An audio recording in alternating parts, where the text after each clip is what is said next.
اعوذ باللہ من الشیطان الرجیم، بسم اللہ الرحمن الرحیم۔ میں ہوں زائدہ، آپ کی کلاس 4 کی اسلامیت کی ٹیچر۔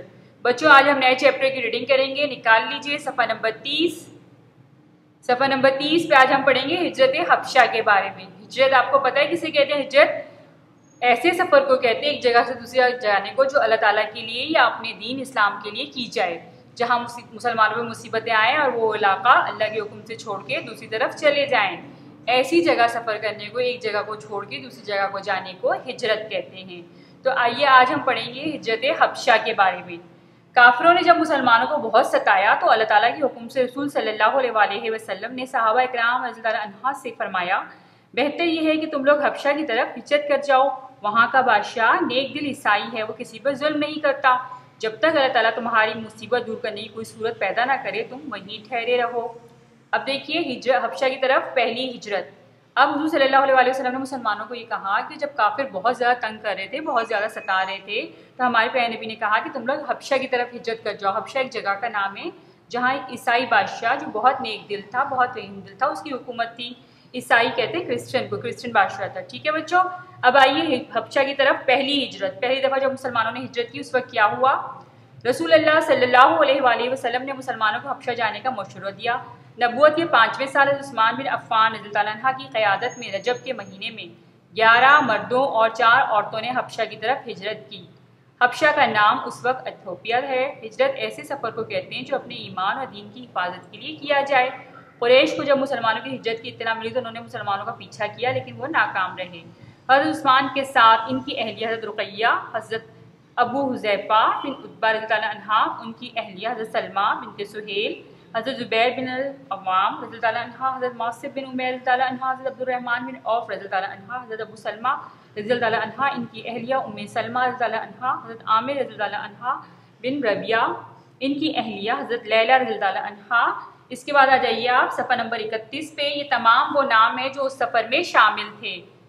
صفحہ نمبر 31 پہ دیکھیے، بنت ابن حشمہ اور حضرت ابو سیرہ رضی اللہ عنہ تھے، جبکہ عثمان بن مظعون رضی اللہ عنہ کو اس قافلے کا سردار بنایا گیا تھا۔ یہ مہاجرین، اب دیکھیں مہاجرین کا لفظ استعمال ہوا ہے۔ مہاجرین ان افراد کو یا ان لوگوں کو کہا جاتا ہے جو ہجرت کرتے ہیں، ہجرت کرنے والے کو مہاجر کہا جاتا ہے۔ مہاجر جو صرف اللہ کے لیے، اللہ کی دین کی خاطر، اپنے ایمان کی خاطر، اپنے مذہب کی خاطر کافروں سے بچ کر، کافروں کی مصیبتوں پریشانیوں سے بچ کر ایک جگہ سے دوسری جگہ ہجرت کریں، وہ ہجرت کہلاتی ہے۔ ایک جگہ سے دوسری جگہ جائیں، ہجرت کہلاتی ہے۔ جو ہجرت کرنے والے ہیں ان کو مہاجرین کہا جاتا ہے۔ مہاجرین حبشہ میں بہت امن و سلوک کے ساتھ رہنے لگے، لیکن چند ماہ کے بعد کفار نے یہ افواہ پھیلا دی کہ مکہ کے قریش مسلمان ہو گئے، اس کے مہاجرین حبشہ سے واپس مکہ آ گئے۔ لیکن مکہ آنے کے بعد انہیں پتہ چلا کہ یہ خبر جھوٹی اور دھوکہ تھی۔ مکہ آنے کے بعد ان پر دوبارہ وہی ظلم و ستم شروع ہو گئے۔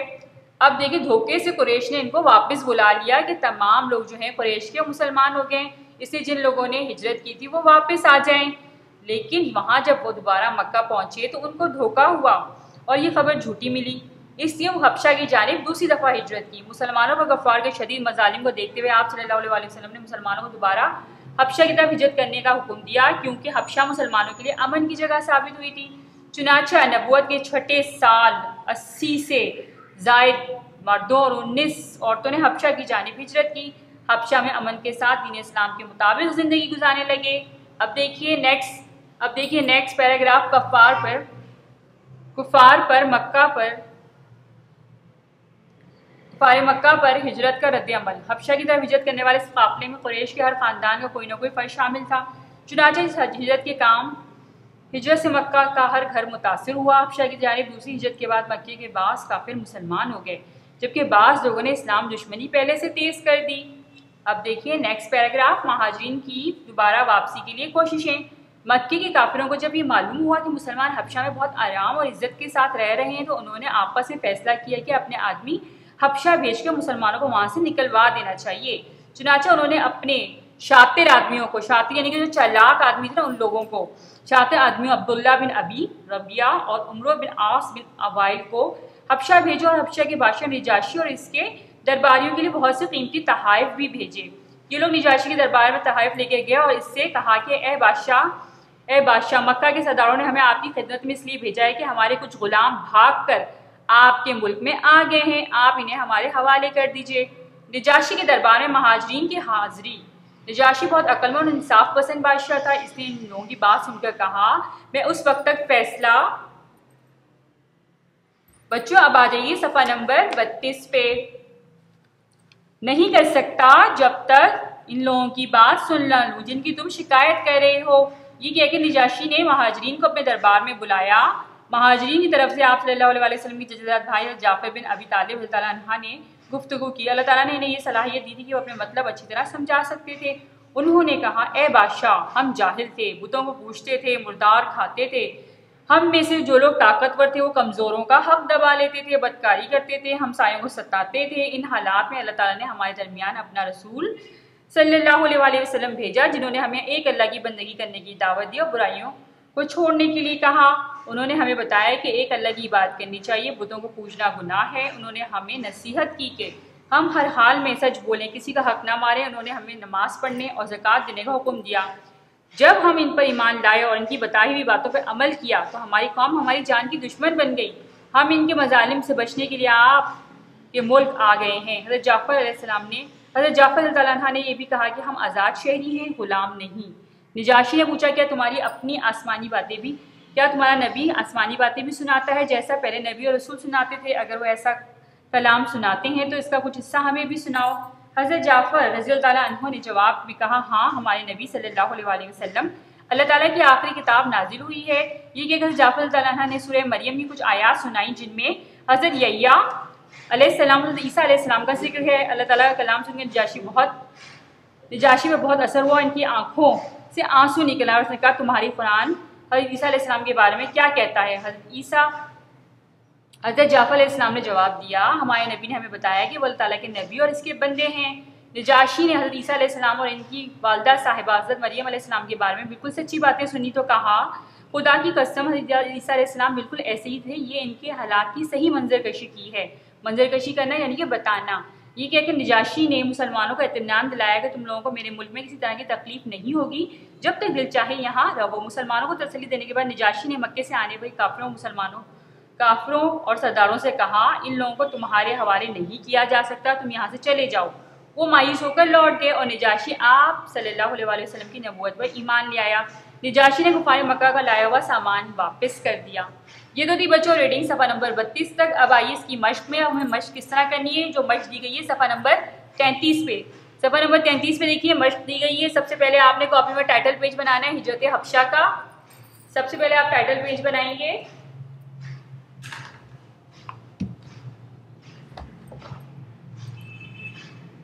ایسا آپ ہجرت حبشہ کا ٹائٹل پیج بنائیں گے۔ اس کے بعد سب سے پہلے صفحہ نمبر 33 سے آپ خالی جگہ کریں گے اور اگر وہاں مناسب جگہ ہو، صاف ستھری جگہ ہو تو نیچے صحیح غلط بھی اسی پیج پہ کر سکتے ہیں آپ۔ یہ صفحہ نمبر 33 پہ موجود ہیں۔ اس کے بعد سوالات دیکھیے۔ پہلا سوال ہے مسلمانوں نے حبشہ کی طرف ہجرت کیوں کی؟ تو اس کا جواب ہے مسلمانوں نے حبشہ کی طرف ہجرت کفار کے مظالم سے تنگ آ کر کی۔ مسلمان حبشہ میں کیسی زندگی گزار رہے تھے؟ مسلمان حبشہ میں بہت عزت و آرام کی زندگی گزار رہے تھے۔ سوال نمبر 3 ہے ہجرت حبشہ کے بعد کفار کا کیا رد عمل تھا؟ اس کی آپ ہیڈنگ ڈالیں گے جواب میں ہجرت حبشہ کے بعد کفار کا رد عمل، اور آپ لکھیں گے ہجرت حبشہ کے بعد کفار کا رد عمل نہایت شدید تھا۔ اس ہجرت سے مکے کا ہر گھر متاثر ہوا، اس سے کفار نے اسلام دشمنی اور تیز کر دی۔ اس کے بعد ایک لانگ کوسچن آپ لوگوں کو کرنا ہے۔ سوال نمبر 4 ہے، امپورٹنٹ ہے، حضرت جعفر رضی اللہ عنہ نے نجاشی کے دربار میں کیا تقریر کی؟ یہ آپ کو میں ہوم ورک دے رہی ہوں، بک میں دیکھیے صفحہ نمبر 32 پہ، یہ لائن نمبر 3 پہ موجود ہے۔ صفحہ نمبر 32 کی لائن نمبر 3 پہ آ جائیے۔ یہ دیکھیے لائن نمبر 3 انورٹڈ کاماز سے آپ اسٹارٹ کریں گے۔ آپ پہلے ہیڈنگ بنا لیجیے گا تقریر، ہیڈنگ میں صرف آپ تقریر لکھیں گے اور اس کے بعد انورٹڈ کاماز میں یہ آپ اسٹارٹ کر دیں گے اے بادشاہ ہم جاہل تھے، بتوں کو پوجتے تھے، مردار کھاتے تھے، ہم میں سے جو لوگ طاقتور تھے وہ کمزوروں کا حق دبا لیتے تھے، بدکاری کرتے تھے، ہمسایوں کو ستاتے تھے۔ ان حالات میں اللہ تعالیٰ نے ہمارے درمیان اپنا رسول صلی اللہ علیہ وسلم بھیجا جنہوں نے ہمیں ایک اللہ کی بندگی کرنے کی دعوت دی اور برائیوں کو چھوڑنے کے لیے کہا۔ انہوں نے ہمیں بتایا کہ اللہ کی عبادت کرنی چاہیے، بتوں کو پوجنا گناہ ہے۔